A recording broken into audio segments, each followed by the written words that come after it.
అందరికీ నమస్కారం. మీరందరూ ఆనందంగా, ఆరోగ్యంగా, ఐశ్వర్యంతో ఉండాలని మనస్ఫూర్తిగా కోరుకుంటున్నాను. నేనిప్పుడు భగవద్గీత ద్వితీయ అధ్యాయము సాంఖ్యయోగంలోని 16వ శ్లోకాన్ని మీకు పాడి వినిపించబోతున్నాను. నాసతో విద్యతే భావో నా భావో విద్యతే సతః ఉభయోరపి దృష్టోంతః త్వనయోస్త్వత్వదర్శిభిః. ఉనికి లేనిది భౌతిక దేహము ఉండేది కాదని, నిత్యమైనది ఆత్మ మార్పు లేనిదని సత్యమును దర్శించిన వారు నిర్ణయించారు.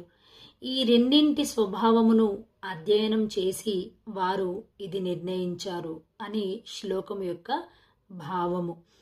మార్పు చెందే దేహము ఉండేది కాదు.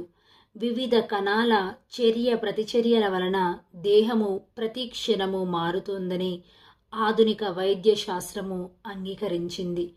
ఈ విధంగా దేహములో పెరుగుదల, ముసలితనం రావడం జరుగుతుంది. కానీ దేహములో, మనస్సులో ఎన్ని మార్పులు జరిగినప్పటికీ ఆత్మ అదే విధంగా శాశ్వతంగా నిలిచి ఉంటుంది. భౌతిక పదార్థానికి ఆత్మకు తేడా ఇదే. స్వభావరీత్యా దేహము సదా మార్పు చెందేది కాగా ఆత్మ నిత్యమైనది అని శ్లోకం యొక్క భావము.